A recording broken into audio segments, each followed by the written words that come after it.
Hi friends, welcome to my style cooking channel. இன்றைக்கி நம்ம பார்க்க போகிற ரெசிபி ஒரு ஈஸியான பிரேக்ஃபாஸ்ட் சேமியா உப்புமா.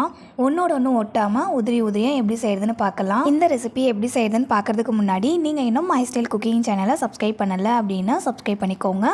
அண்ட் இந்த ரெசிபி உங்களுக்கு பிடிச்சிருந்தது அப்படின்னா வீடியோக்கு ஒரு சின்ன லைக் கொடுத்துருங்க. நீங்கள் பண்ணுற ஒவ்வொரு லைக்குமே என்னை ரொம்பவே மோட்டிவேட் பண்ணும். ஸோ மறக்காமல் இந்த வீடியோக்கு ஒரு சின்ன லைக் கொடுத்துருங்க. இப்போ வாங்க இந்த சேமியா உப்புமா எப்படி செய்கிறதுன்னு பார்க்கலாம். ஃபஸ்ட்டு ஒரு வானலில் 700 ml அளவுக்கு தண்ணி சேர்த்துக்கோங்க. இது கூட 1/2 டேபிள் ஸ்பூன் அளவுக்கு உப்பு சேர்த்துக்கலாம். கூடவே 2 டேபிள் ஸ்பூன் எண்ணெய் சேர்த்துக்கோங்க. இப்போது இந்த தண்ணி சூடாகி நல்லா கொதிச்சு வரணும்.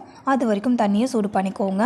தண்ணி சூடாகி இந்த மாதிரி நல்லா கொதிச்சு வந்ததுக்கப்புறம் இதில் 1 கப் அளவுக்கு சேமியா சேர்த்துக்கோங்க.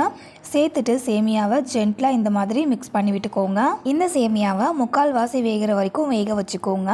சேமியா வெந்துருச்சான்னு செக் பண்ணுறதுக்காக இப்போ ஒரு சேமியாவை எடுத்துட்டு நல்லா அழுத்தி நசுக்குனீங்க அப்படின்னா நல்லா சாஃப்டாக நசுங்கணும். இந்த அளவுக்கு சேமியா வெந்துச்சு அப்படின்னாலவே போதும். ரொம்ப வேக வச்சிட்டிங்க அப்படின்னா அப்புறம் உப்புமா செய்யும்போது உதிரியாக இருக்காது, ஒன்றோடு ஒன்று ஒட்டிட்டு வழவழன்னு இருக்கும். இந்த ஸ்டேஜில் ஸ்டவ் ஆஃப் பண்ணிவிட்டு சேமியாவில் இருக்கிற தண்ணி எல்லாத்தையுமே வடிகட்டிட்டு நார்மல் வாட்டரில் சேமியாவை சேர்த்துக்கோங்க.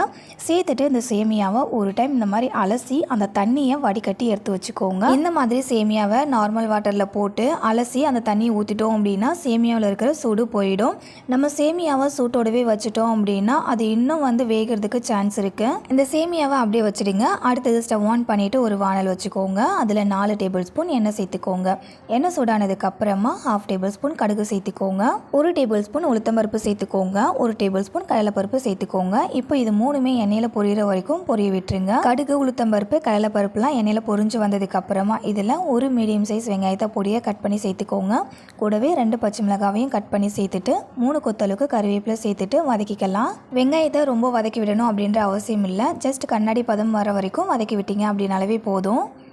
இப்போ வெங்காயம் வதங்கி வந்துடுச்சு. இதில் ஒரு சின்ன சைஸ் கேரட்டை பொடியாக கட் பண்ணி சேர்த்துக்கலாம். அடுத்து 30 பீன்ஸை பொடியாக கட் பண்ணி சேர்த்துக்கோங்க. கூடவே 1/4 கப் அளவுக்கு பச்சை பட்டாணி சேர்த்துக்கோங்க.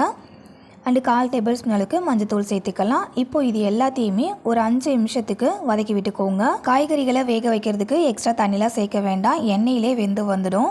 ஒரு 2-3 நிமிஷம் காய்கறிகளை வதக்கி விட்டதுக்கு அப்புறமா இதில் 1/4 டேபிள் ஸ்பூன் உப்பு சேர்த்துட்டு திரும்ப ஒரு 2-3 நிமிஷத்துக்கு வதக்கி விட்டுக்கோங்க.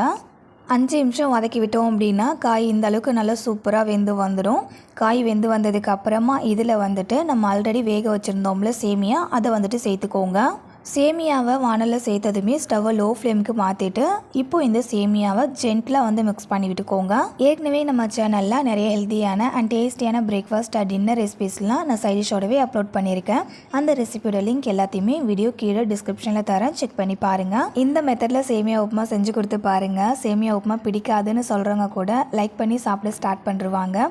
அந்தளவுக்கு ரொம்ப டேஸ்டியாகவும் இருக்கும் அண்ட் ஒன்றோட ஒன்று ஒட்டாமல் நல்லா உதிரியாக இருக்கும். வெஜிடபிள்ஸ் கூட சேமியா சேர்த்து நல்லா மிக்ஸ் பண்ணி விட்டதுக்கு அப்புறமா பாருங்கள் ஒன்றோட ஒன்று ஒட்டாமல் எந்த அளவுக்கு உதிரியாக இருக்குது அப்படின்னு பார்க்கும்போது செம்ம டெம்ப்டிங் ஆகுது இல்லை? ஸோ மிஸ் பண்ணாமல் நீங்களும் இந்த சேமியா உப்புமாவை உங்கள் வீட்டில் செஞ்சு சாப்பிடுங்க. லாஸ்ட்டாக இந்த சேமியா உப்புமாவில் கொஞ்சமாக கட் பண்ண கொத்தமல்லியெல்லாம் சேர்த்துட்டு ஸ்டவ் ஆஃப் பண்ணிவிட்டு மிக்ஸ் பண்ணி விட்டுக்கோங்க.